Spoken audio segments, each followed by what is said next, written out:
forma de estudo bíblico, porque esta é sua escola bíblica na melodia.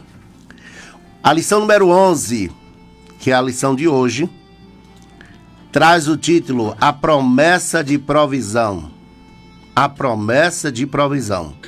Agora, preste atenção que isso aqui é muito sério, porque nós vamos falar hoje sobre qual foi a promessa feita para nós em relação a esse caráter do nosso Deus provedor, não é? O que é que ele prometeu, não é? E aí eu tenho um texto áureo aqui da lição de hoje, que é Mateus capítulo 6, versículo 25, que diz assim: Por isso vos digo, não andeis ansiosos, não andeis cuidadosos quanto à vossa vida, pelo que haveis de comer, ou pelo que haveis de beber, nem quanto ao vosso corpo, pelo que haveis de vestir. Olha, presta atenção que isso aqui é muito sério. O pessoal pega aquele versículo desse mesmo capítulo, versículo 33,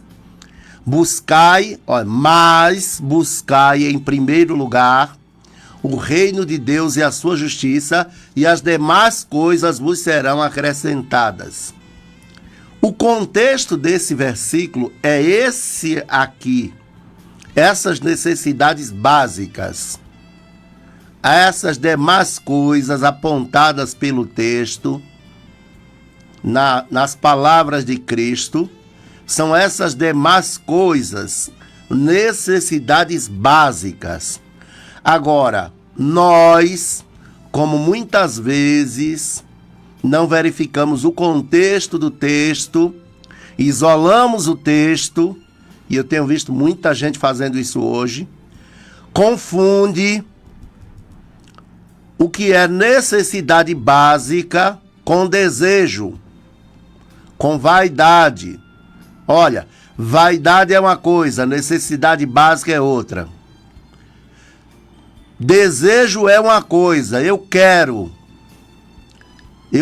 e às vezes esse eu quero, eu desejo, vem travestido de necessidade. Ou seja, muitas vezes nós queremos transformar o que é desejo em necessidade, mas não é necessidade básica. Necessidade básica, repito, é isso aqui, ó. O que haveis de comer, beber, quanto ao vosso corpo, pelo que haveis de vestir. Isso é necessidade básica. Então, isso é muito importante destacarmos, porque senão a gente faz uma confusão, e aí quando Deus não dá aquilo que a gente quer, aí nós entramos em conflito, não é? Por quê? Por quê, não é? E aí a ansiedade toma conta do coração, a pessoa fica tentando controlar até a vontade de Deus. Mas Deus não vai ser mobilizado pela minha vontade. Deus não vai ser mobilizado por ser humano nenhum, absolutamente nenhum, porque Ele é Deus. Ele não se reporta a Davi, não se reporta a Moisés, não se reporta a ser humano nenhum.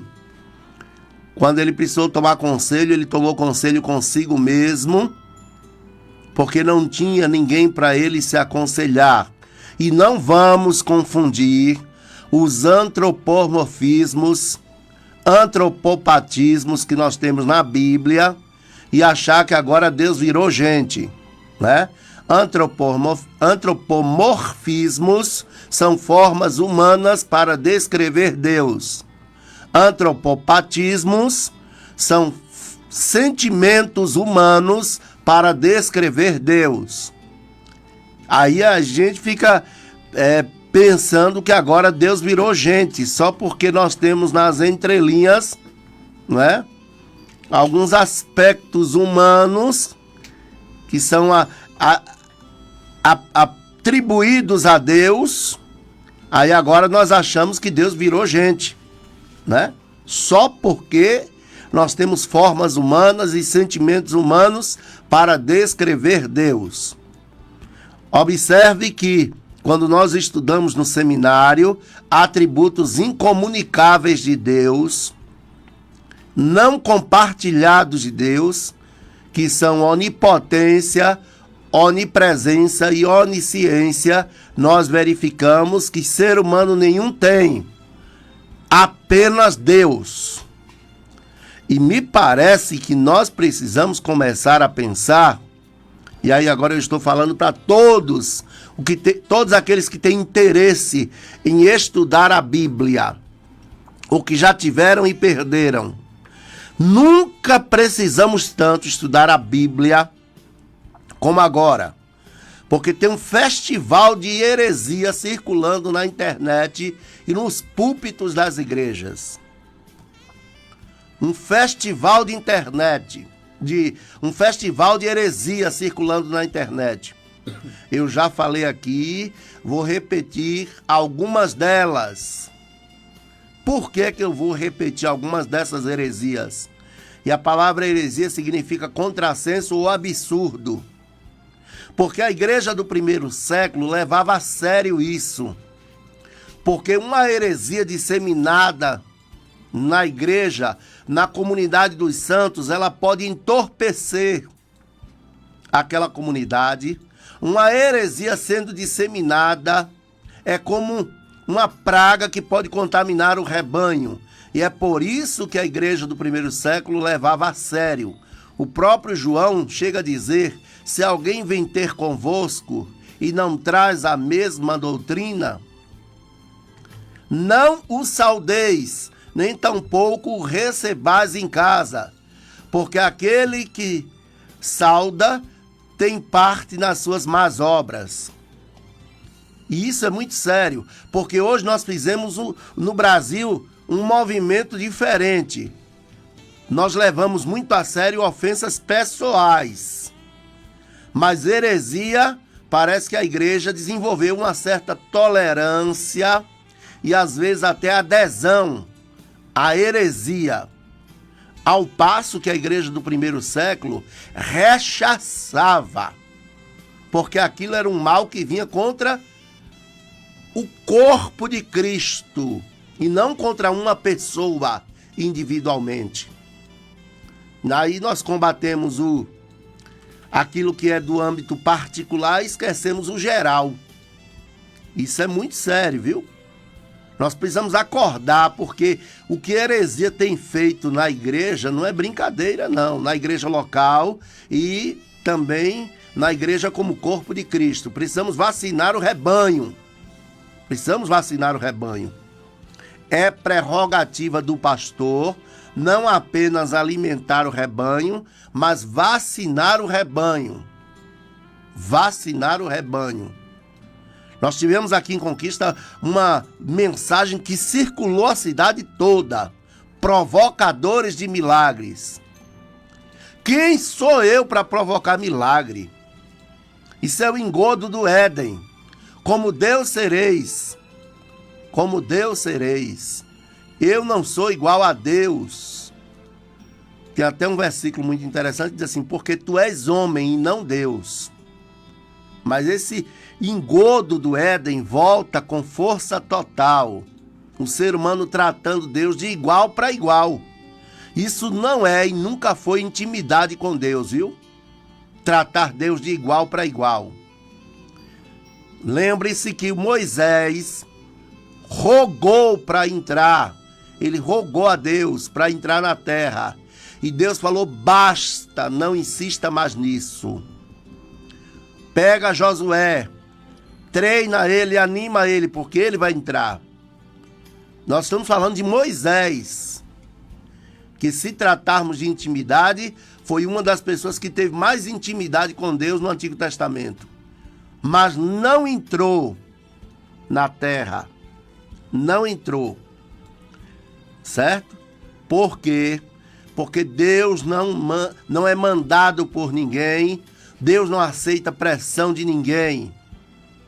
E se fosse hoje, sabe que a resposta de Moisés seria, num episódio como aquele: tudo bem, se o senhor não quer que eu entre na terra, eu não vou entrar não, porque a terra é sua mesmo.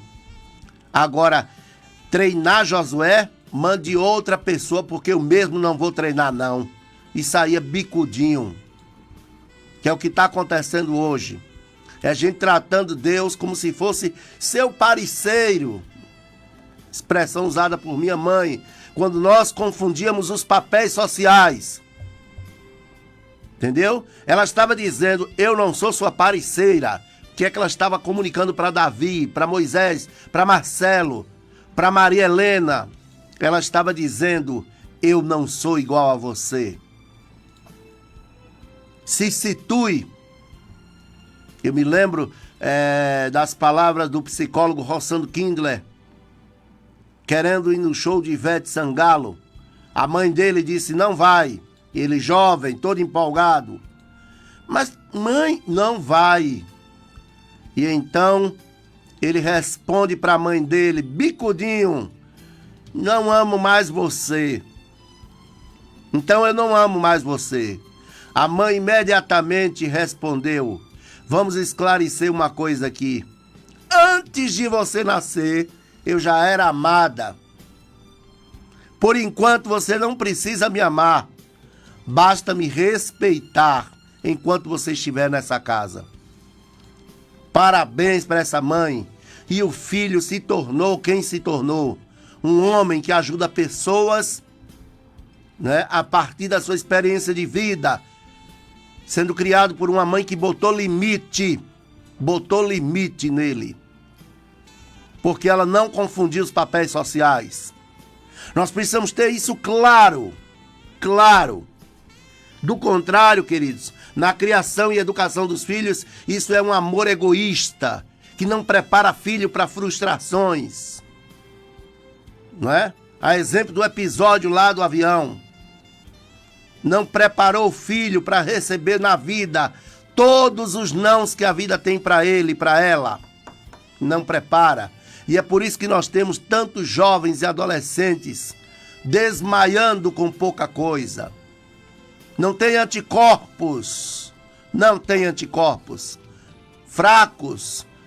Porque já vem muitas vezes com traços narcísicos. Porque não teve uma mãe e um pai que disse para ele, ainda na mais tenra idade, você não é o centro do universo. As coisas não giram em torno de você, meu filho. Não ficam gravitando ali à sua volta. Pois bem, no relacionamento com Deus nós precisamos saber qual é o nosso lugar. Então eu não posso achar que eu, simplesmente porque eu quero, Deus vai fazer alguma coisa. Porque Ele não tem compromisso comigo. Ele tem compromisso com a sua palavra. Então se a provisão está prevista por meio da palavra para necessidades básicas do cristão, é isso que vai acontecer. E não necessidades triviais, que são desejos, né? Desejos. Nós incluímos nesse pacote tanta coisa que não era para ter. Nós incluímos. E aí todo cuidado é pouco. Verdade prática. O Senhor Jesus, o nosso amigo fiel, preenche todas as nossas necessidades físicas, emocionais e espirituais. E deixa eu dizer logo sobre a necessidade emocional, que é o tema do segundo tópico da lição de hoje. Deixa eu lhe falar logo. Quem dá sentido à vida é Jesus, viu?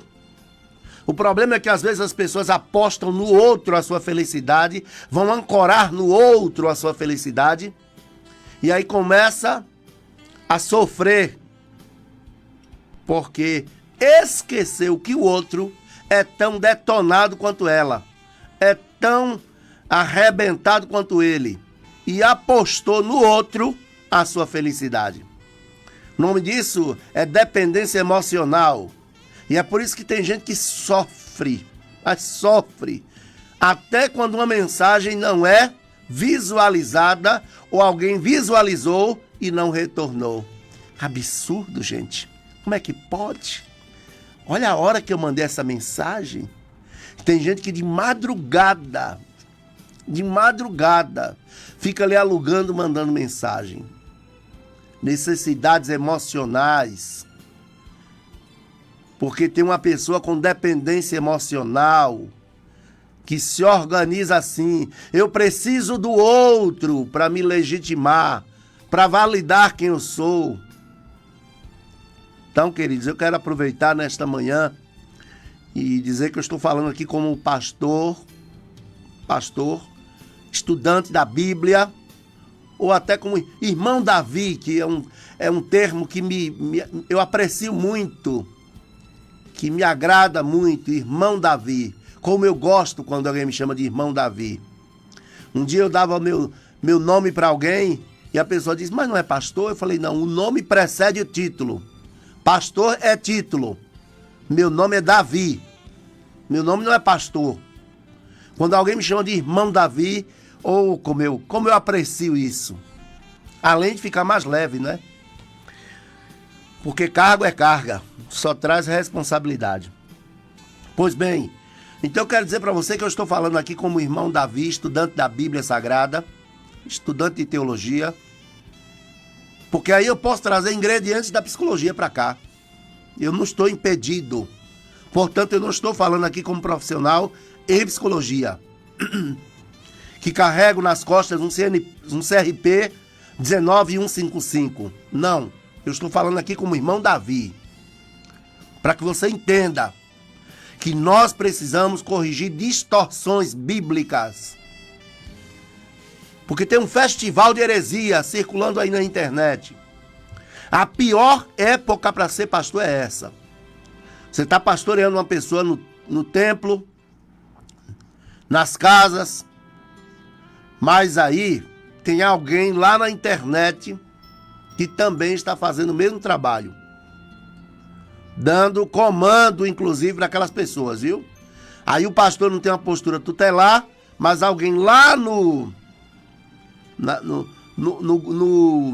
na internet ou no grupo do WhatsApp, que agora eu nunca vi tanto grupo de WhatsApp como agora, viu? Eu nunca vi. O pessoal às vezes se queixa que eu não estou interagindo, mas eu não tenho tempo. Eu não tenho tempo para ficar interagindo toda hora com um grupo de WhatsApp. Eu tenho outra vida além da vida do WhatsApp.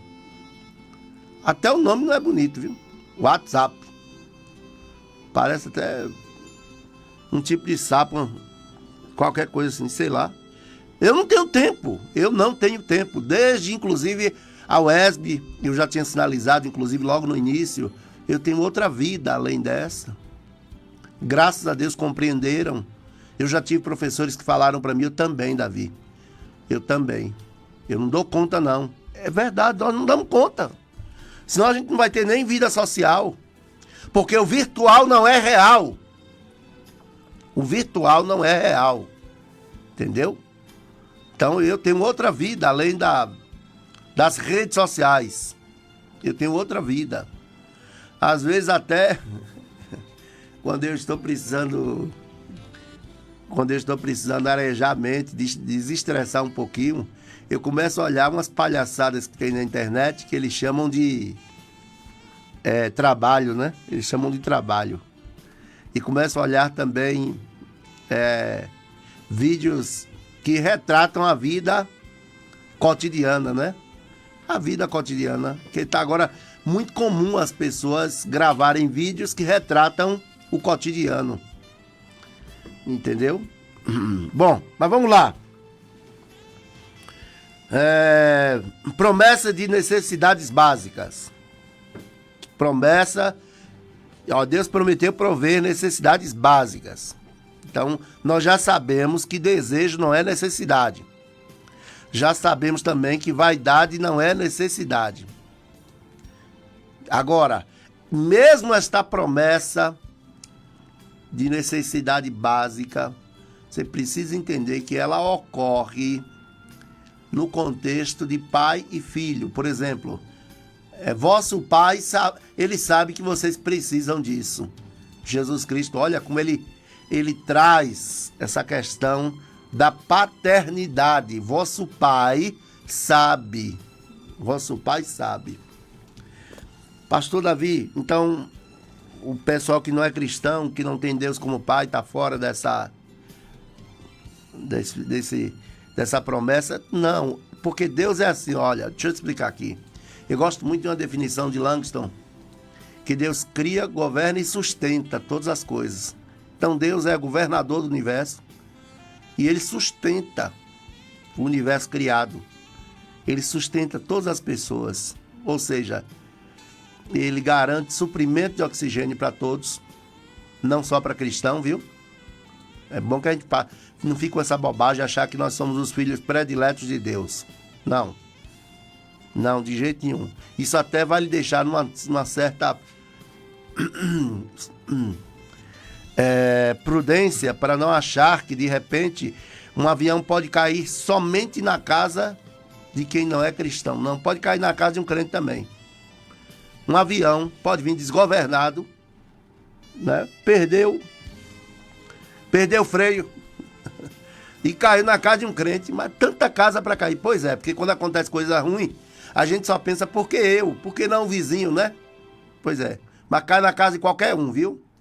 Deus não sai assim sorteando, ó. Deixa eu ver aqui, onde é que vai acontecer isso? Deus não trabalha dessa forma, viu? E toda tragédia, todo infortúnio, observe, toda tragédia e todo infortúnio, isso aqui é muito importante, isso que eu vou falar. Deus sabe o que está fazendo. Deus não perdeu o controle. E até nas piores situações Ele tira proveito. Ou seja, nós não sabemos porquê, nem o que foi que aconteceu, mas Deus sabe de tudo. Antes de tudo, Ele sabe de tudo. Antes de tudo. É só olhar para o caso de Jó, que foi o primeiro caso de desventuras em série. O caso de Jó não sofreu calado como muita gente pensa não, viu? Ele falou. A conta foi essa. Eu não estou entendendo, acho até que não mereço, mas me submeto à tua vontade. E esse foi o final da conta. Esse foi o final. Eu não estou entendendo, não concordo, que eu acho que eu não mereço, mas me sujeito, me submeto à tua vontade. E aí, no final das contas, nem nisso tudo ele não pecou. Chegou a ponto de dizer, inclusive, eu queria saber onde é o teu tribunal. Que eu ia lá perguntar uma coisa, o que foi que eu fiz?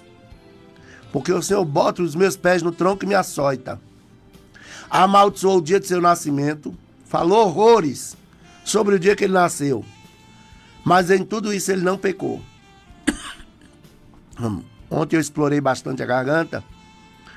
E hoje a garganta não está lá, essas coisas. Mas preste atenção, não vai me impedir de comunicar a palavra de Deus, porque o meu desejo é que você saia daqui hoje compreendendo o que é necessidade básica e como Deus trata isso.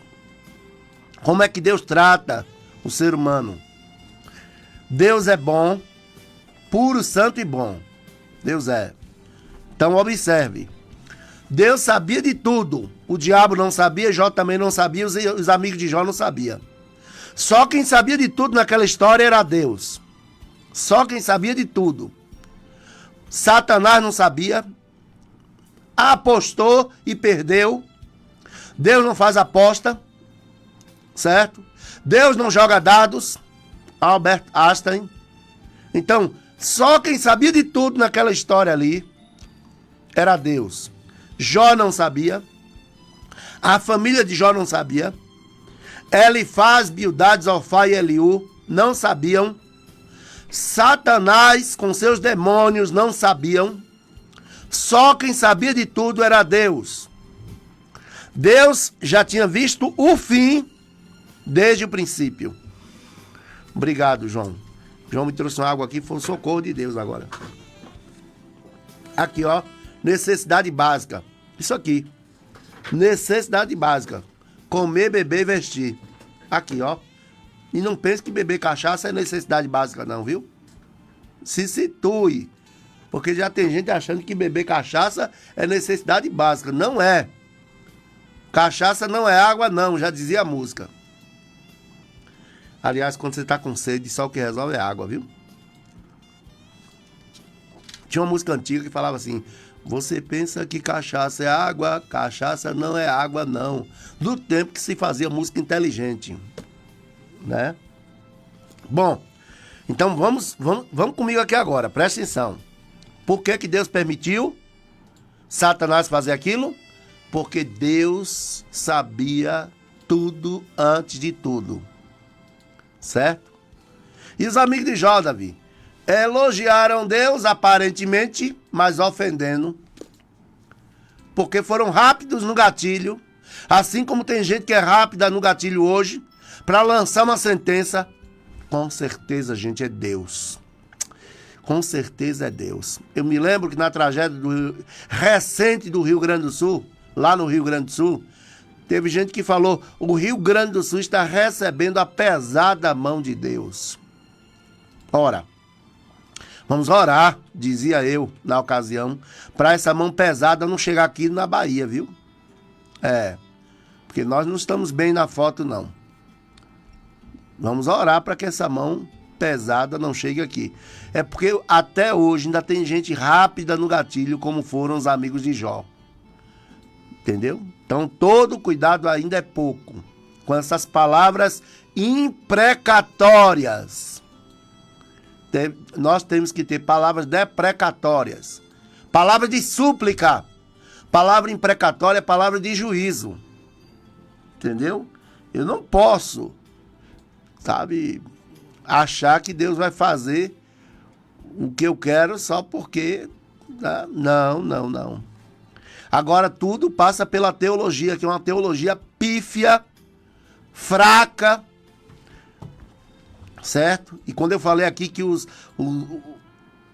colégio apostólico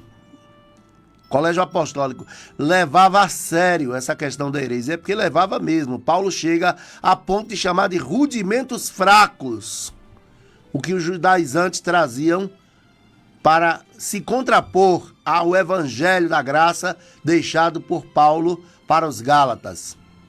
Paulo chama de: vocês voltaram aos rudimentos fracos. Quem vos fascinou, ó insensatos Gálatas? E aí eu venho sinalizando que vou falar de algumas heresias que circulam na internet. Deixa eu lhe dizer uma delas. Que foi a que esse ano mais me chocou. Foi a que mais me deixou assim, alarmado, não é? Como a onisciência de Deus não deu conta de saber onde Adão estava lá no Jardim do Éden? A resposta é simples, concluiu o palestrante no podcast. Quem estava perdido não era Adão, era Deus. Que heresia é essa? Que absurdo é esse? E se precisar dividir a mesa com esse cidadão, eu vou dividir para dizer para ele que Deus é esse. Que Deus é esse. E ele conclui ainda dizendo que era o desespero de Deus que não deu conta, né? Não deu conta. E aí Deus grita: Adão, onde estás? Deus estava, portanto, desesperado. E aí, o que é que eu quero refletir com você? O que é que está no cerne dessa heresia? Deus não consegue viver sem Davi. Pelo amor de Deus. Deus não consegue viver sem Adão. Não, Adão não consegue viver sem Deus. Davi não consegue viver sem Deus, porque fora de Deus só tem morte, não tem vida. Entendeu? Deus sabia e sempre soube onde o ser humano está, seja Adão ou qualquer outro ser humano. Davi sabia disso e por isso ele escreveu: se eu fizer a minha cama no mais profundo abismo, ali o Senhor está. Ali o Senhor, o Senhor vai me ver. Gente, pelo amor de Deus. Aí vem um outro e chega e fala assim, da Bíblia Jesus é o centro. Mas de você, de Jesus você é o centro. Veja só, da Bíblia Jesus é o centro. Até aí tá tudo bem. Nós concordamos. Jesus é o centro da Bíblia, né? Agora, veja só. De Jesus você é o centro. Quer dizer, eu sou o centro da vida de Jesus. Aonde inverteu de novo. E não é a mesma pessoa não, viu? Aí já é outra. Já é outra. Se alguém quiser saber os nomes, eu digo o nome do primeiro e traço o perfil do segundo. O segundo é um que comunica geralmente sentado num banquinho. Mas, preste atenção. Preste atenção que isso aqui não para por aí, as heresias, viu? Eu estou falando de heresia. Heresia. Contrassenso ou absurdo. Nós vamos buscar nossos direitos e Deus vai ter que fazer ou ele não é Deus. Aí já é um terceiro ser humano. E ser humano não é para todo mundo. Já é um terceiro sujeito falando heresia. Circulando na internet essas bobagens. Sabe? Essas heresias. E aí a igreja ouvindo e muitas vezes se alimentando disso. E o pior, acreditando nisso. É por isso que às vezes aparece um profissional do púlpito prometendo até aquilo que Deus não falou que vai fazer, porque não é necessidade básica. E aí um lote recebe, o outro lote não recebe. A saída do pregador é dizer, é porque não teve fé. Entendeu? Mas o que ele deixa quando ele volta para o seu reduto, quando ele volta para a sua cidade, porque são andarilhos na fé, quando ele volta, ele deixa na sua igreja, viu? Um bocado de gente triste, angustiado porque não recebeu, porque estava na fila do milagre, mas não conseguiu, né? Eu me lembro que um dia eu preguei em cima de uma pergunta. E se Deus não fizer? A pergunta foi essa. Se Deus não fizer, o povo já tomou um susto. E se Deus não fizer, vai mudar o quê? Não fizer aquilo que eu tanto quero, vai mudar o quê? Porque às vezes você está na fila do milagre e de repente acaba o expediente, pronto. Encerrado por hoje. Aí, mas não é justo. Não é justo, né? Gente, pelo amor de Deus. Pelo amor de Deus. Saiam da fila do milagre. Porque o maior milagre é ter Deus. O melhor de Deus não está por vir. Já veio. É Jesus. Aliás, eu quero até lembrar para você que a ansiedade, de acordo com a literatura, é ser possuído pela expectativa. O ser humano cria expectativa sobre coisas que Deus não falou que vai fazer. Mas a gente alimenta a expectativa. E eu quero dizer que sobre necessidade básica, viu? Se a sua religião e a minha não for a religião da estaca, uma ponta para Deus, for a religião da cruz, nós vamos também entender que é responsabilidade da igreja cuidar da própria igreja. Porque a igreja do primeiro século não havia nenhum necessitado entre eles. Mas sabe o que estava acontecendo? Vendiam as propriedades e colocavam aos pés dos apóstolos.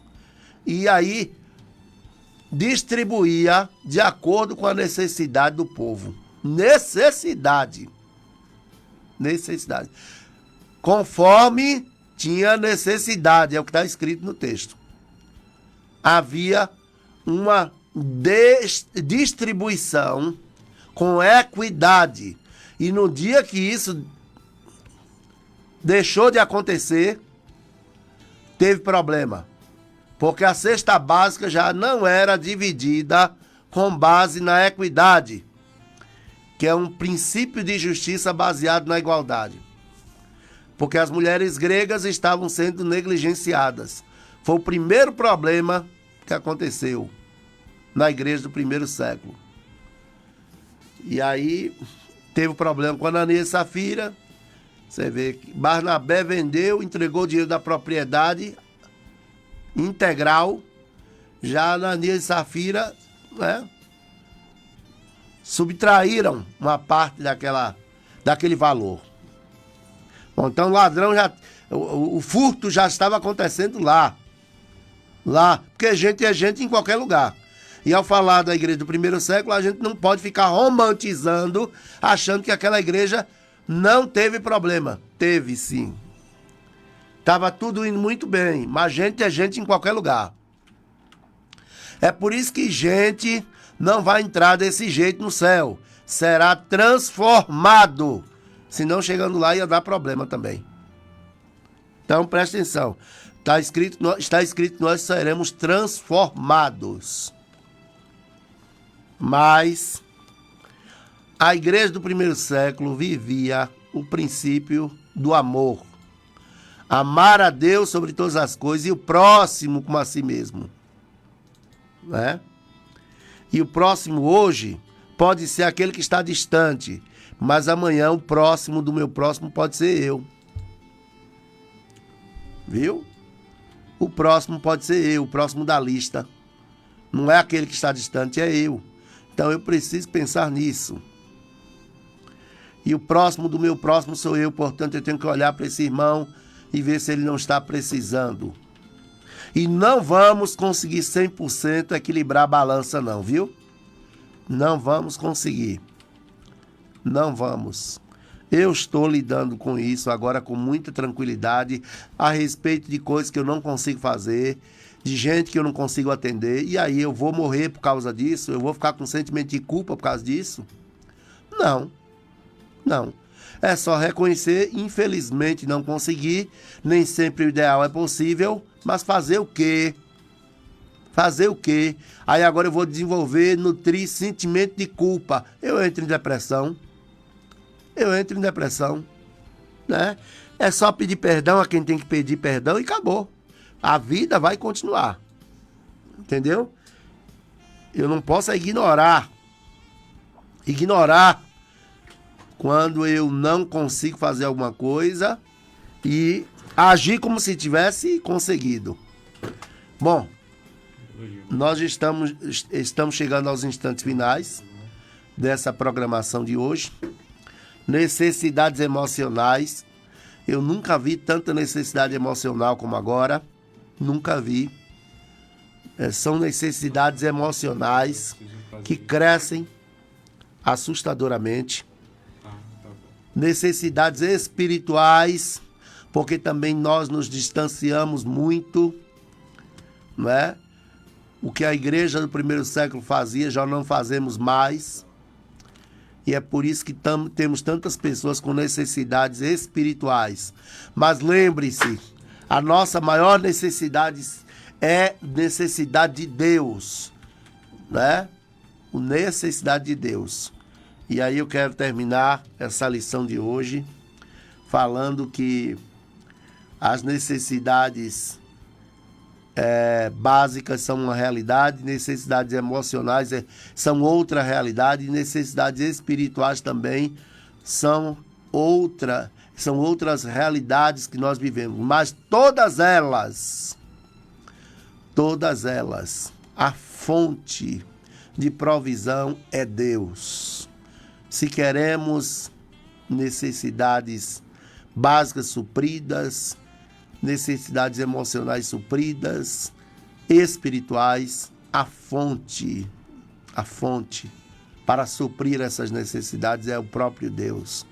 Pastor, e se alguém quiser me ajudar? Essa pessoa não vai conseguir se Deus não ajudar. Se Deus não usar aquela pessoa para te ajudar, viu? Ela não vai conseguir.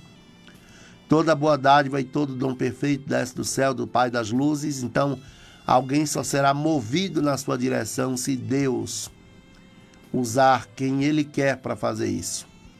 Mas o meu desejo é que você que está me ouvindo agora tenha as suas necessidades supridas, básicas, emocionais e espirituais. Tá bom? Que Deus te abençoe. Vamos para as pessoas que participaram conosco hoje, não é? O irmão João de Jesus já está aqui atento para me informar sobre as pessoas que participaram. Deixe seu comentário, pergunte, pode fazer sua pergunta, questionar também pode, fique à vontade. O espaço aqui é democrático. O que nós pretendemos é uma escola democrática, onde você pode dar sua opinião, dizendo, eu não concordo, ótimo, porque nós não somos iguais, né? Eu não quero que você se anule, pode dar seu ponto de vista, certo? Pode dizer o que você pensa, e é muito importante que nós estejamos sempre nos apoiando nas escrituras, porque o mais importante não é o ponto de vista de Davi, precisamos levar em consideração o ponto de vista das escrituras. A nossa religião é a religião da cruz. É a religião da cruz. É uma ponta para Deus e duas para o ser humano.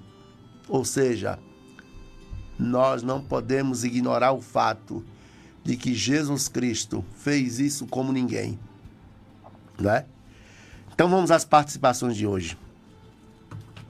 Adenei Guzmão, bom dia, que este domingo seja um enorme presente em nossas vidas, vamos recebê-los de braços abertos, coração grato e sorriso no rosto. Talvez você não receba tudo o que quer, talvez você não ganhe tudo o que espera, talvez seu desejo ainda não se realize, mas que Deus lhe presenteie com tudo aquilo que for necessário para que sejas feliz, que possamos deslumbrar o papel cintilante de cada dia e retirar o laço colorido de cada sonho, com a esperança de que cada movimento vivido é dádiva de Deus e que Ele sempre sabe o que é melhor para nós. Um maravilhoso domingo a todos da sua família, gratidão, servos do Deus Altíssimo, abraço, pastor, estou na sintonia.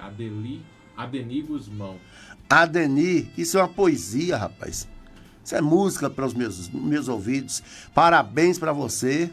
Ficou parecendo uma poesia, viu? E de fato, né? Muito prudente nas palavras, muito coerente naquilo que fala. Parabéns para você, viu? Que Deus levante outras pessoas com essa mesma postura lúcida, né?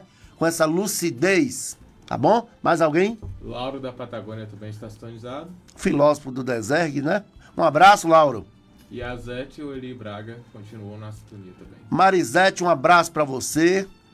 Eli Braga, um abraço para você também. E aqueles que não sinalizaram que estão conosco, você pode também deixar aí um sinal aí que você está ligado na melodia, acompanhando a escola bíblica. E vai aqui o nosso abraço para você, mesmo aqueles que não sinalizaram. Aproveita, deixa o like para fortalecer o canal da Melodia. E eu vou ficando por aqui, porque está vindo aí o pastor João com o programa Fonte de Vida. E lembre-se, eu formulei essa frase para falar sobre gratidão. Se Deus não der mais nada, Ele já deu tudo. Se Deus não der mais nada, Ele já deu tudo. Tudo, viu? Porque quem tem Jesus tem tudo.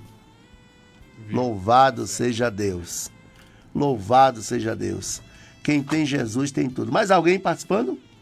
Muito bem. Eu vou ficando por aqui, o pastor João já está chegando. Programa Fonte de Vida, não desligue o seu rádio. E você vai receber mais uma porção da palavra de Deus. E quanto à escola bíblica na Melodia, se Deus permitir, no próximo domingo estaremos de volta para mais uma escola bíblica na Melodia. Eu e você temos um novo encontro. Forte abraço, que Deus abençoe. Agradecendo aos trabalhos técnicos do meu amigo João de Jesus. E assim seguimos forte, né? Para mais um final de ano. 2025 está na porta. Ano novo, vida nova. Que Deus abençoe em nome de Jesus.